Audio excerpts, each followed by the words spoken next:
बिस्मिल्लाहिर्रहमानिर्रहीम, अस्सलाम वालेकुम नादरीन। आप यूट्यूब चैनल देख रहे हैं, मैं इमरान खान हूँ। IMF ने शहबाज शरीफ का झूठ बेनकाब कर दिया।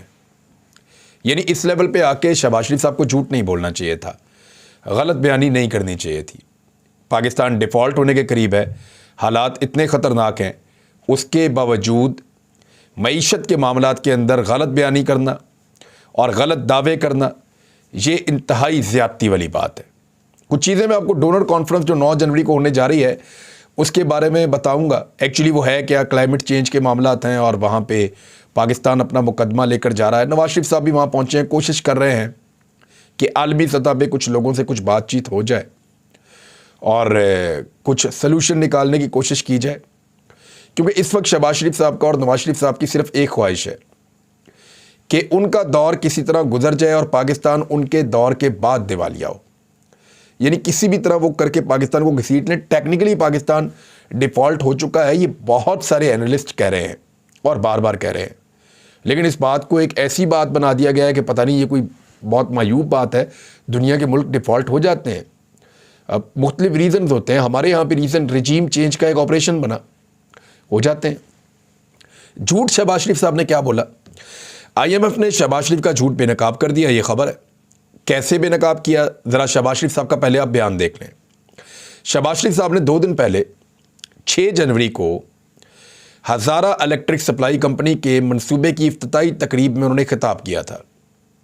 मैंने वो सुना भी था। उन्होंने कहा जी मैं चीन के वज़ीर-ए-आज़म से मेरी बात हुई, फिर उसके बाद मेरी IMF वालों का मुझे फ़ोन आया। वो क्या रहते सुने। शहबाज शरीफ ने अपने बयान में कहा कि कल रात IMF के डायरेक्टर का फ़ोन आया, उन्होंने पूछा कि चीन और सऊदी अरब के साथ आपके कैसे ताल्लुकात हैं।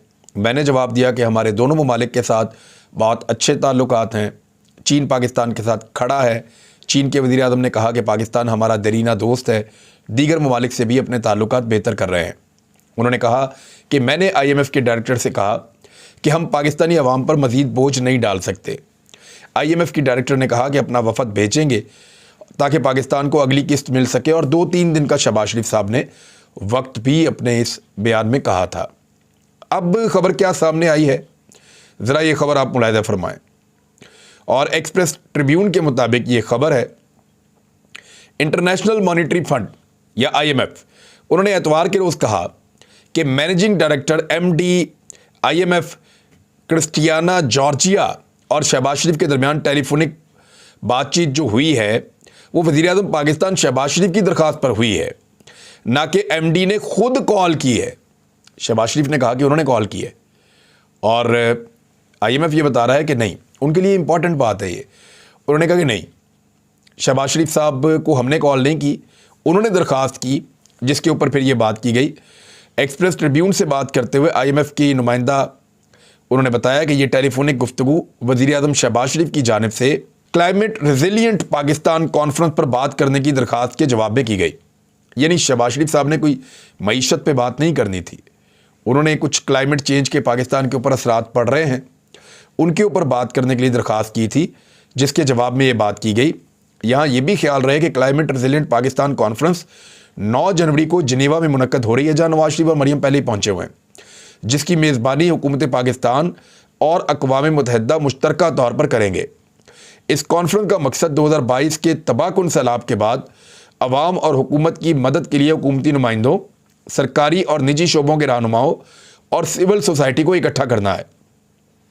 IMF तर्जुमान के बयान में इस बात की निशानदेही नहीं की गई कि नवा जायज़ा मिशन 3 दिनों में पाकिस्तान पहुंचेगा, जैसा कि शहबाज शरीफ साहब ने दावा किया था। ये एक और झूठ भी पकड़ा गया। बल्कि IMF तर्जुमान के मुताबिक जिनेवा कॉन्फ्रेंस की साइड लाइन पर इसहाक डार और IMF के दरमियान एक मुलाकात मुतवक्के है और वो हो सकती है, उसकी दरख्वास्त की गई है। IMF की जानिब से ये बयान जाहिर करता है कि PDM सरकार ने एक ऐसे वक्त में सियासत करने से गुरेज नहीं किया जब मुल्क डिफ़ॉल्ट होने के करीब है, और इसी तरह के गलत बयानात पाकिस्तान के लिए IMF को कायल करने के लिए मज़ीद मसाइल पैदा कर सकते हैं, ख़ास तौर पर जब दोनों फरीकों के दरमियान पहले से ही हालात और अदम एतमाद की एक तवील तारीख बनी हुई है। बार बार ये उनको धोखा देते रहे हैं। इसहाक डार जो हैं वो डॉलर को काबू करने की जो कोशिशें कर रहे हैं, मालियाती शोबे का हिकमत अमली तब्दील करने का मुतालबा, जो मालियाती शोबा है पाकिस्तान का, उन्होंने साफ साफ कहा इसहाक डार साहब को और मुतालबा किया है कि वो डॉलर के मुकाबले में रुपए की कदर में जो इस्तेहकाम लाने की कोशिशें कर रहे हैं ज़बरदस्ती अपनी सियासत बचाने के लिए, नवाज शरीफ को खुश रखने के लिए, डार साहब ने जिस तरीके से रोका हुआ है डॉलर को, ये ज़्यादती वो बंद कर दें और ये कोशिशें वो बंद कर दें जो कि आलमी मालियाती फ़ंड यानी IMF की जानिब से 1 अरब 12 करोड़ डॉलर कर्ज की किस्त के इजरा के लिए तातुल का शिकार मुज़ाकरात दोबारा शुरू करने के लिए अहम शराइत में से एक है। यानी IMF आपको पैसा तब देगा पाकिस्तान को जब इसहाक डार साहब अपनी ज़िद छोड़ेंगे। अब डॉलर अगर नीचे आता है तो वो पाकिस्तान की तरक्की के साथ आना चाहिए, हमारी एक्सपोर्ट्स बढ़ जाएं, हमें रेमिटेंसेस ज़्यादा मिल जाएं, हमारे ज़र मुबादला के ज़खायर बढ़ें, हमारी इंपोर्ट्स कम हों, तो उसमें पाकिस्तान की करेंसी ऊपर जाएगी और डॉलर नीचे आएगा। ये करके डार साहब अगर डॉलर को नीचे लाते हैं तो बहुत अच्छी बात है, लेकिन वो ज़बरदस्ती बैंकों के ऊपर दबाव डालकर उन्होंने डॉलर का रेट कंट्रोल किया हुआ है। और एक्चुअल रेट डॉलर का क्या है वो मैं आपको भी बताता हूँ। पूरा एक फार्मूला है, पाकिस्तान के आम आदमी को भी समझ आ जाएगा कि एक्चुअली इस वक्त डॉलर कितने का है। Secretary general exchange companies association of Pakistan Zafar Paracha ने कहा कि हमने वज़ीर ख़ज़ाना से मुलाकात की है और उनको सिंगल रेट मार्केट का मशवरा दिया है, लेकिन वज़ीर ख़ज़ाना ने इस राय से इत्तफाक नहीं किया। यानी वो ज़बरदस्ती अभी भी अपने सियासी फ़ायदे के लिए डॉलर को रोक कर रखना चाहते हैं। माशी माहरीन और करेंसी डीलर ने भी हाल ही में वज़ीर ख़ज़ाना को मशवरा दिया था कि वो करेंसी पर असरअंदाज होना बंद कर दें, क्योंकि ये हिकमत अमली इस्तेहकाम से अदम इस्तेहकाम की जानिब आपको लेकर चली जाएगी। अब मैं आपको बताता हूं कि इस वक्त एक्चुअली डॉलर की कीमत क्या है। सादा फार्मूले के साथ आपको मैं बताऊंगा। डॉलर एक ऐसी करेंसी है जिसके साथ दुनिया भर के मुल्क अपनी करेंसी का मुवाजना करते हैं। यानी पाकिस्तान में ये डॉलर 100 रुपये का भी होता था, 120 का भी होता था, 170 का भी होता था, और अब ये पहुंच गया है 225 से ऊपर का। तो ये है डॉलर की एक प्राइस।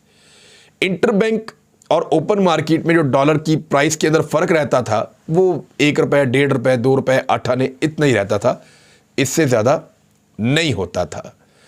अब डॉलर के मुकाबले में तमाम ममालिक अपनी अपनी करेंसी को मुस्तहकम करते हैं, यानी अपनी अपनी करेंसी का जो वैल्यू है उसको तोलने का जो तरीका है वो डॉलर है या सोना है। दुनिया में 2 ऐसी चीज़ें हैं जिनके साथ आप अपने पैसे की वैल्यू चेक कर सकते हैं। पहली चीज़ तो डॉलर है, क्योंकि दुनिया की सबसे तगड़ी करेंसी है, उसके साथ आप मुवाजना करते हैं, आपको पता चलता है कि आपके पैसे की इस वक्त वैल्यू क्या है। और दूसरी एक चीज़ है, ये तो नोट है ना, ये तो अमेरिका छापता है। दूसरी जो चीज़ है वो सोना है, और ये सबसे बेहतर फार्मूला है और सबसे ज़्यादा आजमूदा फार्मूला भी है। यानी अगर दुनिया के अंदर कोई मुल्क धोखा करना चाहे और अपनी करेंसी को जानबूझकर डॉलर के मुकाबले में मजबूत करना चाहे मसनूई तरीके से, तो फिर सोने की कीमत यह तायुन कर देती है कि एक्चुअली उसकी करेंसी की औकात है क्या।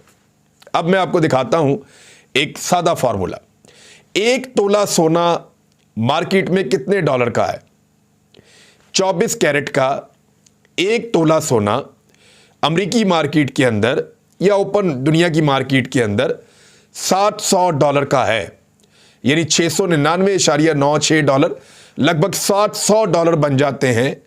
1 तोला सोना 700 अमेरिकी डॉलर का है। 1 तोला सोना पाकिस्तानी रुपयों में कितने का है? आज के रेट में मेरे सामने ये खुला हुआ है वेबसाइट, और ये बता रहा है कि आज के रेट में 1,83,700 रुपए का 1 तोला सोना है।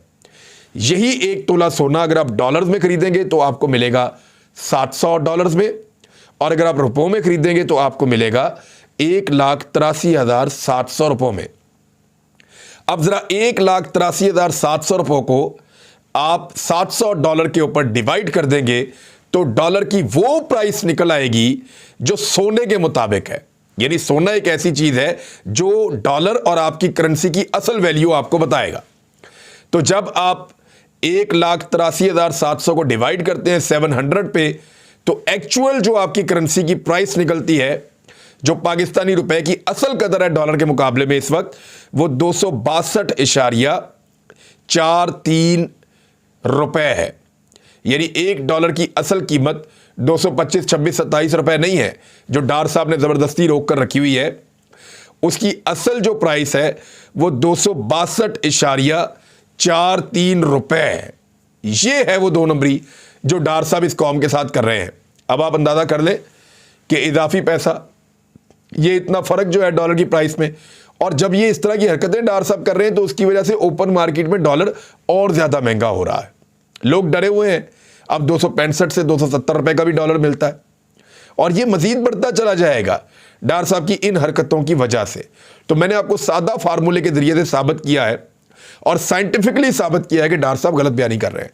पाकिस्तान के जो रिजर्व्स हैं उनके ऊपर इस वक्त 4.5 अरब डॉलर उसके अंदर बाकी हैं। कुछ पैसा हमें चाइना का भी देना है, तो ये मज़ीद पैसे आने वाले वक्त में कम हो जाएंगे और ये 4 अरब डॉलर से भी नीचे जाने का खदशा है। लेकिन डार साहब बज़िद हैं कि नहीं, इतने पैसे नहीं हैं, हमारे पास 10 अरब डॉलर्स हैं। एक्चुअली डार साहब ये क्यों कह रहे हैं? पाकिस्तान के जो ज़र मुबादला के किसी भी मुल्क के ज़खायर होते हैं वो उसके नेशनल बैंक के पास होते हैं, जो उसके मालियाती निज़ाम को जो बैंक कंट्रोल करता है। यानी पाकिस्तान में स्टेट बैंक के पास जो पैसा पड़ा हुआ है वो एक्चुअली हुकूमत पाकिस्तान की मलकियत है, पाकिस्तान की रियासत की मलकियत है और वो पाकिस्तान के ज़र मुबादला के ज़खायर हैं। जो पैसा कमर्शियल बैंकों में पड़ा हुआ होता है या सार्फिन के डॉलर्स पड़े हुए होते हैं, उनकी एक वर्थ तो होती है कि इतने डॉलर इस मुल्क में पड़े हुए हैं या इतना पैसा इस मुल्क में पड़ा हुआ है, लेकिन वो हुकूमत का नहीं होता, वो लोगों का होता है। तो डार साहब ने वो पैसा भी शामिल करके कह दिया जी हमारे पास 4 अरब डॉलर नहीं है, हमारे पास 10 अरब डॉलर है।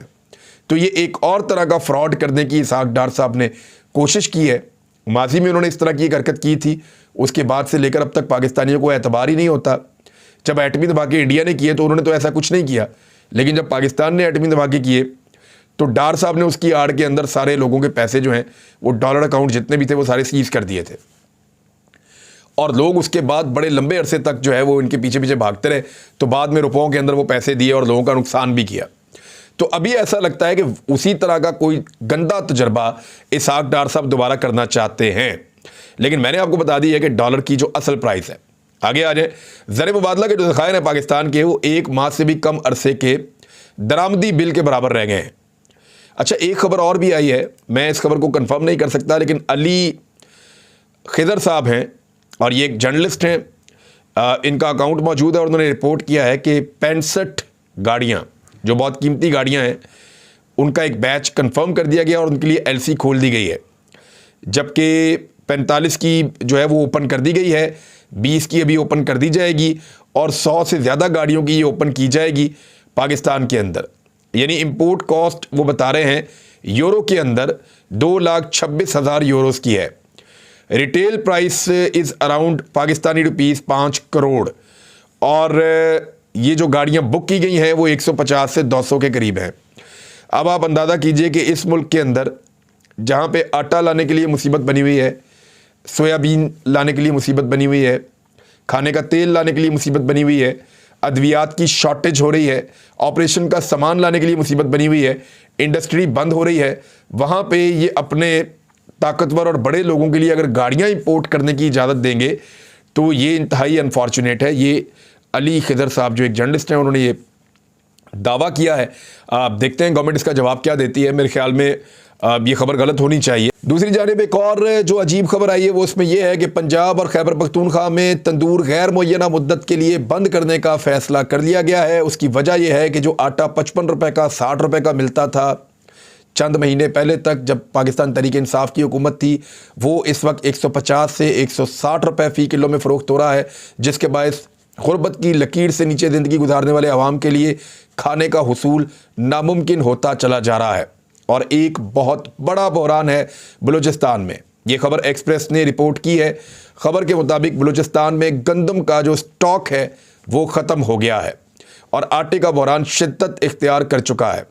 बलूचिस्तान की गंदम बहरान से मुतालिक प्रेस कॉन्फ्रेंस करते हुए वज़ीर खुराक ज़मरुक अचकज़ई ने कहा कि गंदम का स्टॉक नहीं बचा, बहरान मज़ीद शिद्दत इख्तियार कर रहा है।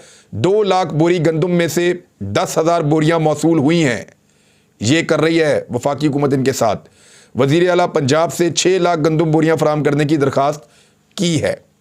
अब सूरत हाल ये है कि पंजाब के अंदर भी गंदम कम है, सिंध के अंदर भी गंदम कम है, अगले साल के लिए गंदम की पैदावार ज़्यादा हो नहीं पाई।